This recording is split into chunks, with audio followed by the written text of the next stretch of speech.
नमस्कार, खबर पर नजर के इस कार्यक्रम में आप सभी का स्वागत है। मैं हूं निखिल सिंह और इस कार्यक्रम में हम दिन भर की बड़ी खबरों की बात करते हैं। ऐसी खबरें जिन्होंने दिन भर बटोरी हैं सुर्खियां और जिन खबरों के बारे में जानने समझने को लेकर लोगों के मन में जिज्ञासा है।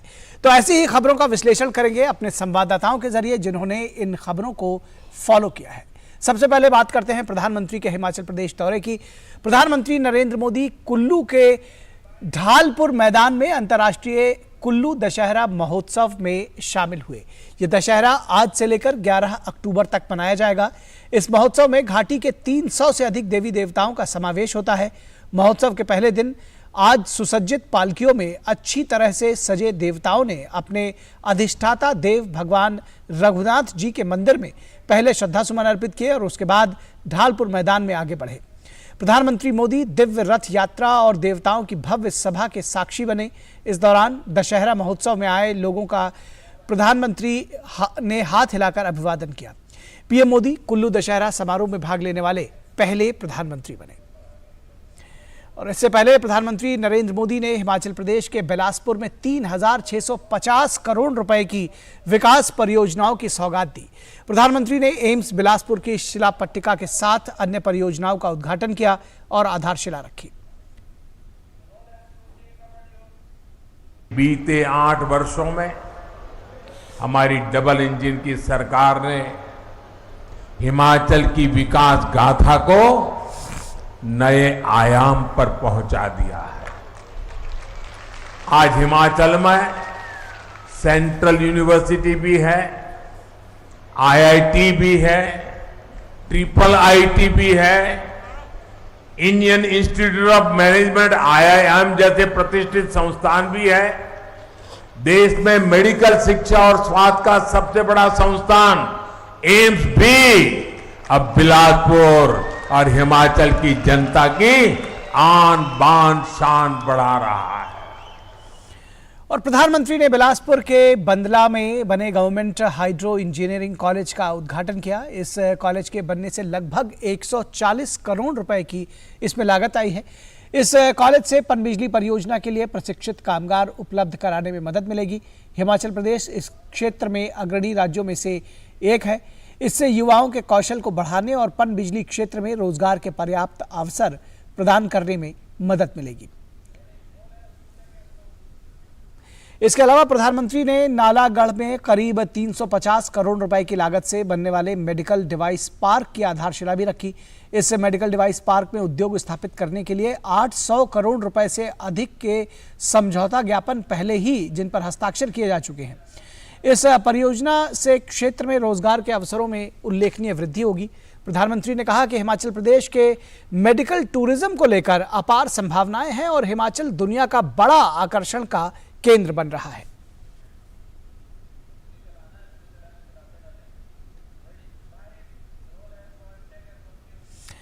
इसके साथ ही उन्होंने राष्ट्रीय राजमार्ग 105 पर पिंजौर से नालागढ़ तक करीब 31 किलोमीटर लंबे राष्ट्रीय राजमार्ग को 4 लेन का बनाने की परियोजना की आधारशिला रखी। इसे बनाने में करीब 1,690 करोड़ रुपए की लागत आएगी। ये सड़क परियोजना अंबाला, चंडीगढ़, पंचकूला, सोलन, शिमला और बिलासपुर, मंडी और मनाली की ओर जाने वाले यातायात के लिए एक प्रमुख संपर्क लिंक है। 4 लेन के इस राष्ट्रीय राजमार्ग का लगभग 18 किलोमीटर का हिस्सा हिमाचल प्रदेश के अंतर्गत आता है और शेष भाग हरियाणा में पड़ता है। ये राजमार्ग हिमाचल प्रदेश के औद्योगिक केंद्र नालागढ़ बद्दी में बेहतर परिवहन सुविधा सुनिश्चित करेगा और क्षेत्र में औद्योगिक विकास को भी गति देगा। इससे राज्य में पर्यटन को भी बढ़ावा मिलेगा। इन नई परियोजनाओं के बनने से क्षेत्र में रोजगार के नए अवसर भी पैदा होंगे। 2014 के बाद से हिमाचल प्रदेश में बेहतरीन इंफ्रास्ट्रक्चर गांव-गांव तक पहुंचाने का प्रयास हो रहा है। आज हिमाचल की सड़कों को चौड़ा करने का काम भी चारों तरफ चल रहा है। हिमाचल में इस समय कनेक्टिविटी के कामों पर लगभग 50,000 करोड़ रुपए खर्च किए जा रहे हैं। पिंजौर से नालागढ़ हाईवे के 4 लेन का काम जब पूरा हो जाएगा तब औद्योगिक क्षेत्र नालागढ़ और बद्दी को तो लाभ होगा ही। चंडीगढ़ और अंबाला से बिलासपुर, मंडी और मनाली की तरफ जाने वाले यात्रियों की भी सुविधा बढ़ने वाली है। यही नहीं, हिमाचल के लोगों को घुमावदार रास्तों से मुक्ति दिलाने के लिए सुरंगों का जाल भी बिछाया जा रहा है। और इस पूरी खबर पर बातचीत करने के लिए हमारे साथ हमारे संवाददाता विशाल बरिस्टो और नितेंद्र सिंह दो अलग अलग लोकेशन से जुड़े हुए हैं। बिलासपुर से नितेंद्र सिंह और कुल्लू से इस वक्त विशाल बरिस्टो जुड़े हुए। विशाल, पहले आपके पास आते हैं। आज हिमाचल प्रदेश में कई तरह के इतिहास बने। एक इतिहास ये भी रहा कि प्रधानमंत्री नरेंद्र मोदी पहले प्रधानमंत्री बने जो कुल्लू में इस दशहरा उत्सव में शामिल हुए। किस तरह से विशेष रहा ये दशहरा उत्सव, क्या बताएंगे हमारे दर्शकों को आप?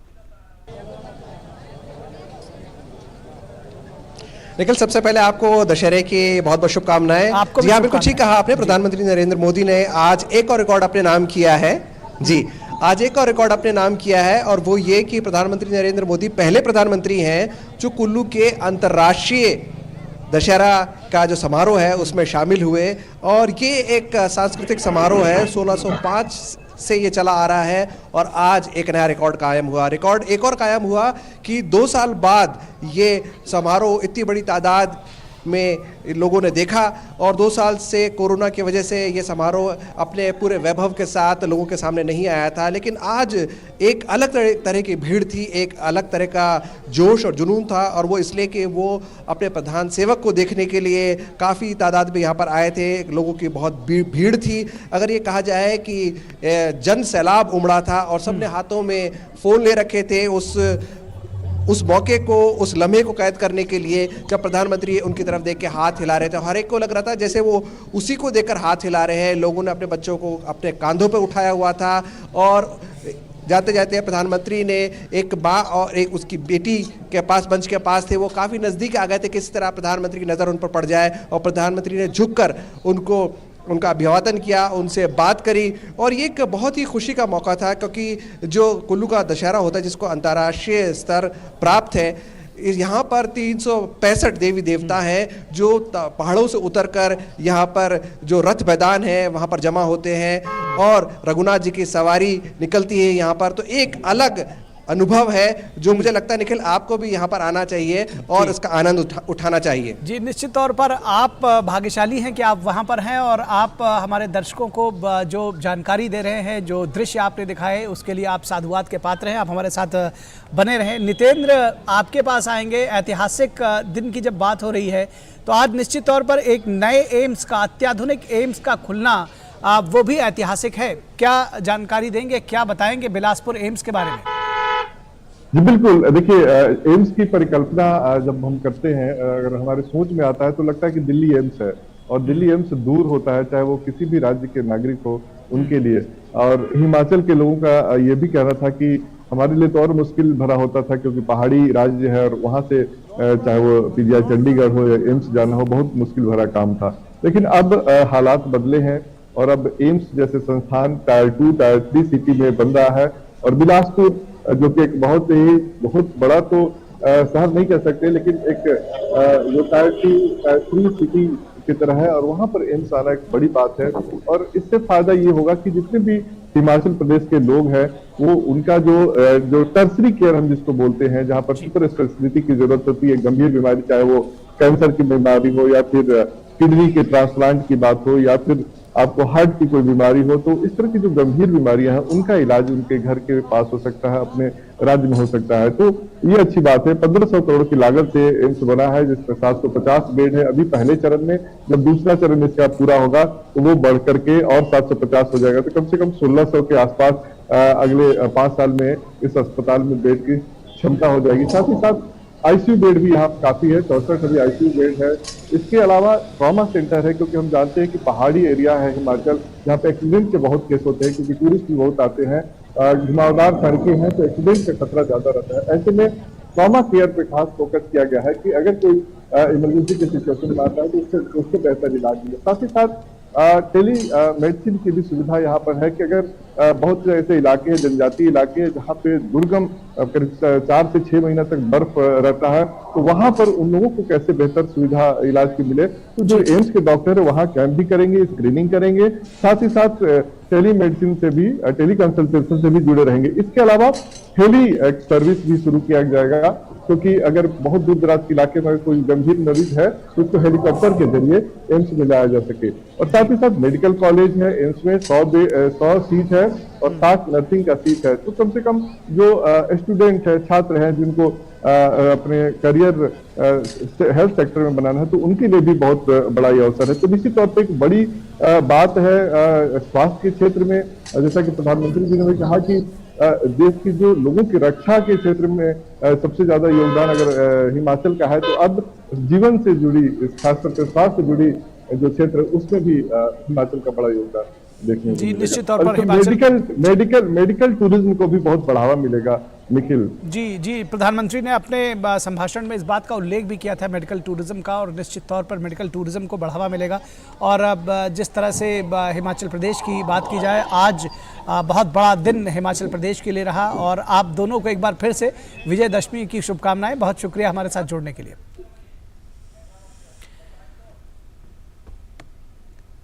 और बढ़ते अगली खबर की तरफ। अगली खबर हमारी देश के जवानों की दशहरा उत्सव मनाने से जुड़ी हुई है, और दशहरा उत्सव इस बार मनाने के लिए रक्षा मंत्री राजनाथ सिंह स्वयं उनके साथ मौजूद रहे। रक्षा मंत्री राजनाथ सिंह उत्तराखंड के दौरे पर हैं। राजनाथ सिंह ने विजयदशमी के अवसर पर चमोली में सेना के जवानों के साथ शस्त्र पूजा की।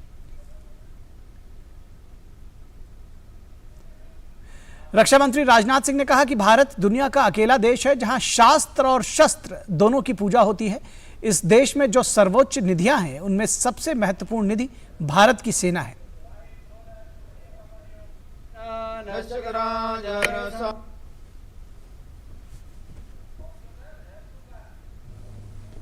जिस दिन शस्त्रों की पूजा होती है, दुनिया के किसी देश में शस्त्रों की पूजा नहीं होती, लेकिन भारत दुनिया का अकेला देश है जहां शास्त्रों की भी पूजा होती है और शस्त्रों की भी पूजा होती है। यह देश आपको भारत की जो सर्वोच्च निधियां हैं, उनमें एक बहुत ही महत्वपूर्ण निधि यदि किसी को मानता है तो हमारे भारत की सेना के जवानों को मानता है। रक्षा मंत्री राजनाथ सिंह ने सेना के जवानों के पराक्रम की, उनके धैर्य की प्रशंसा करते हुए कहा कि गलवान में जो कुछ हुआ उसमें सेना ने करिश्मा कर दिखाया, लेकिन हमें कोई आंख दिखाने की कोशिश करेगा तो भारत उसे माफ नहीं करेगा। गलवान में जो कुछ भी हुआ, हमारे सेना के जवानों ने जो करिश्मा दिखाया कि आपने पासा पलट दिया है। मैं आप सबको अपनी तरफ से बधाई देना चाहता हूं आपके गलवान में जो आपके द्वारा करिश्माई काम किया गया। जहां तक भारत के चरित्र का प्रश्न है, भारत ने आज तक न तो दुनिया के किसी देश पर कभी आक्रमण किया है और न दुनिया के किसी देश की एक इंच जमीन पर कभी भारत ने कब्जा किया है। लेकिन यह बात भी सच है कि यदि हमको कोई आंख दिखाने की कोशिश करेगा तो भारत किसी भी सूरत में उसे माफ भी नहीं करेगा। और इस पूरी खबर पर बातचीत करने के लिए हमारे साथ हमारे संवाददाता इस वक्त चंद्रशेखर जुड़े हुए हैं। चंद्रशेखर, आपसे समझना चाहेंगे, जानना चाहेंगे, आज दशहरे के अवसर पर, विजयदशमी के अवसर पर शस्त्र पूजा जवानों ने की, सेना ने की, और उस अवसर पर रक्षा मंत्री मौजूद रहे। क्या संदेश जाता है ये पूरे देश को और सेना के जवानों में?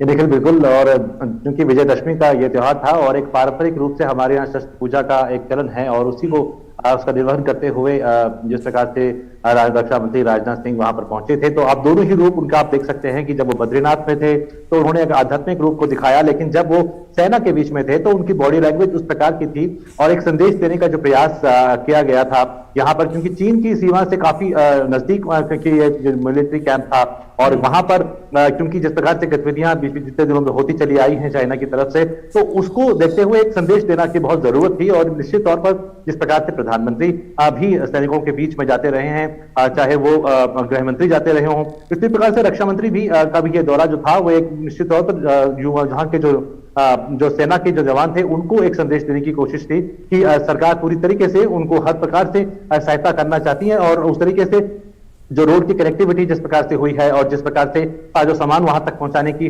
जो पूरी की पूरी एक व्यवस्था बनाई गई है, वो भी वहां पर इस बात का सबूत है कि सरकार लगातार जो सैनिकों के लिए सुविधाओं को ध्यान में रखते हुए और उनका मनोबल और उनका जो विश्वास है उसको बढ़ाने की दिशा में ये एक कदम था।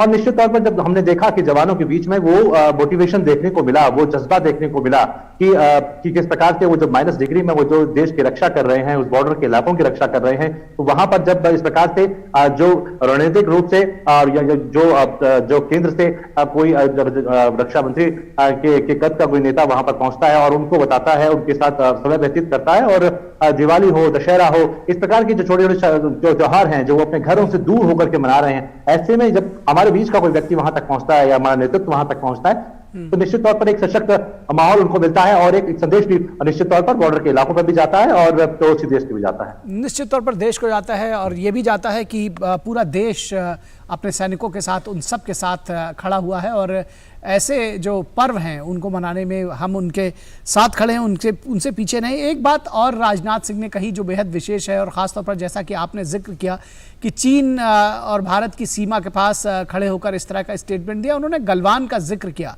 और कहा कि भारत अपनी तरफ से किसी को छेड़ता नहीं है, किसी पर अटैक नहीं करता है, लेकिन अगर उसकी तरफ आंख दिखाई गई तो वो माफ़ भी नहीं करता। क्या कहेंगे आप?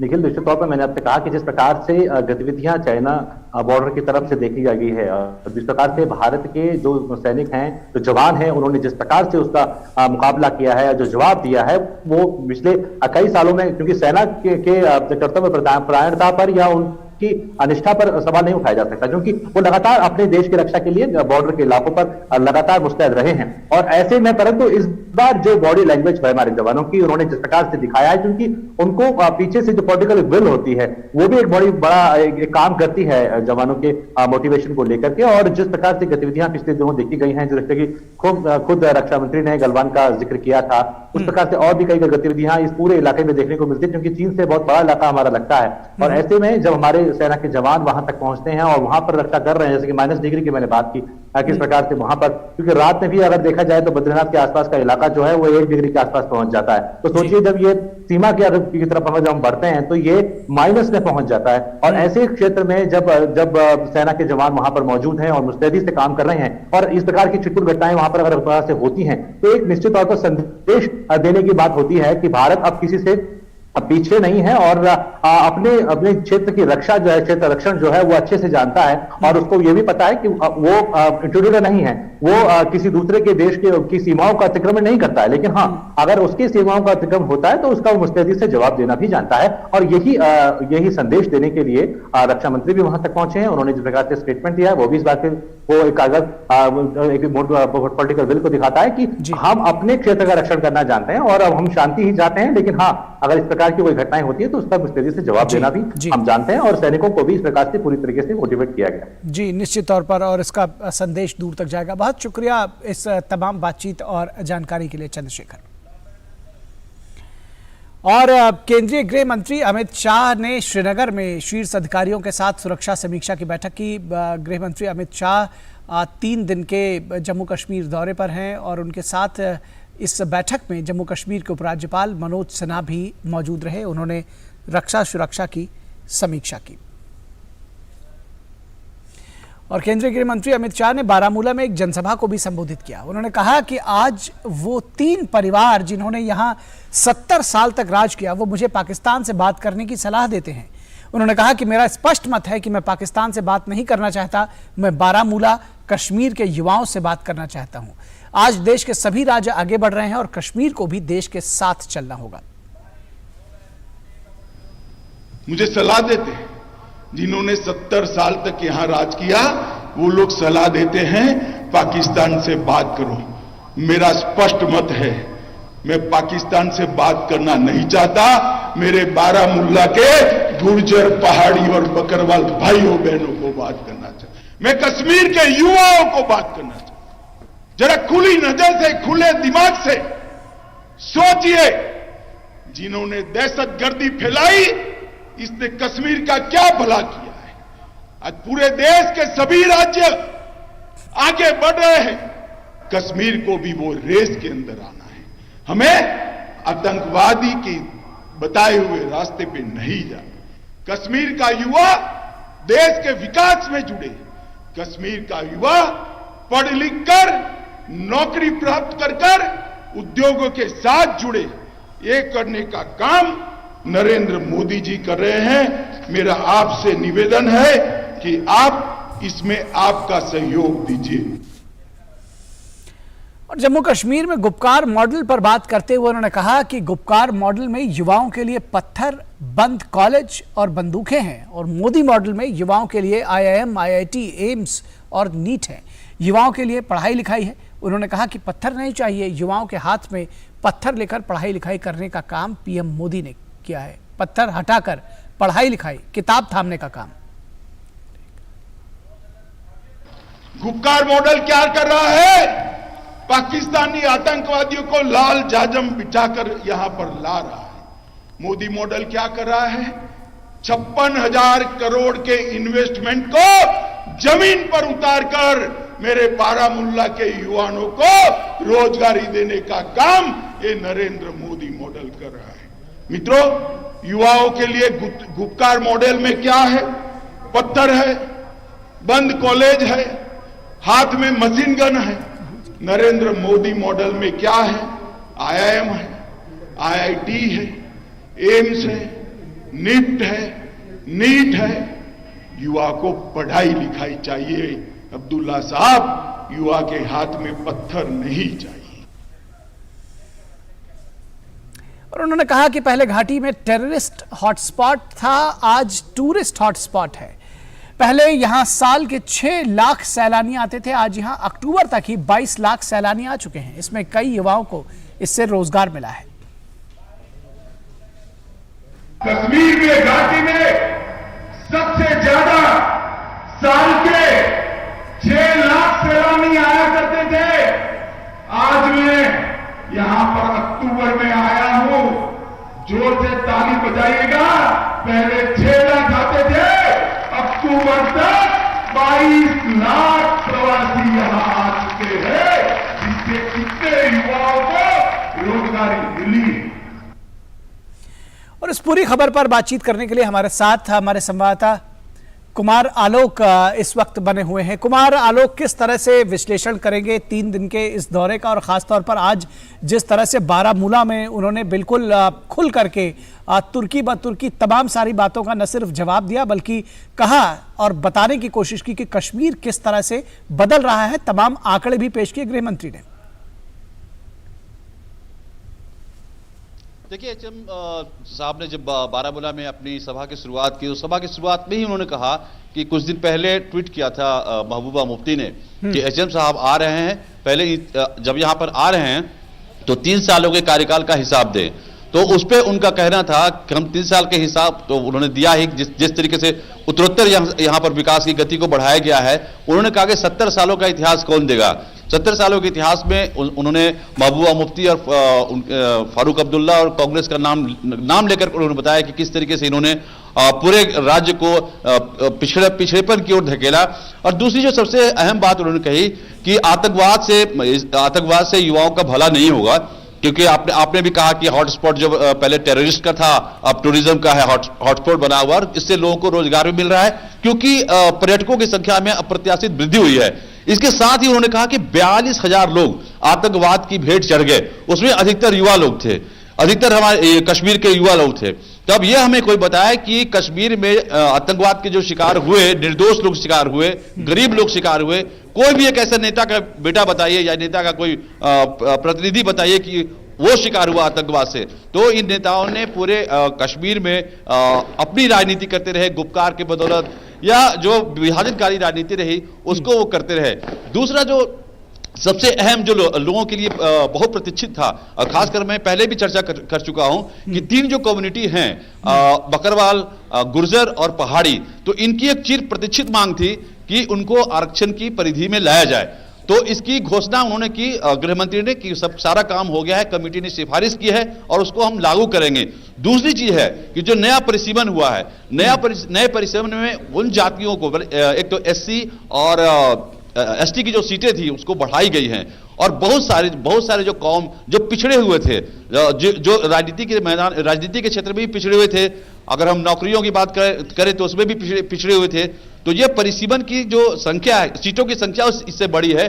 और खासकर जम्मू क्षेत्र में, जो मैं पहले भी आपको कह रहा हूं कि जो पिछड़े रह गए हर क्षेत्र में, उनको सशक्त होने का मौका मिलेगा। और यही कारण था कि जब कल वो रैली को संबोधित कर रहे थे तो एक बड़ा जनसमूह न सिर्फ उनको सुन रहा था बल्कि हर एक बात पर शेयर कर रहा था। एक इंटरेक्टिव रैली वहां देखने को मिली। और आज भी जब बारामूला में उन्होंने रैली को संबोधित किया तो एक जबरदस्त वहां पर लोगों में उत्साह था, जबरदस्त संख्या में लोग वहां पर बैठे थे, लोग सुनने के लिए आए थे।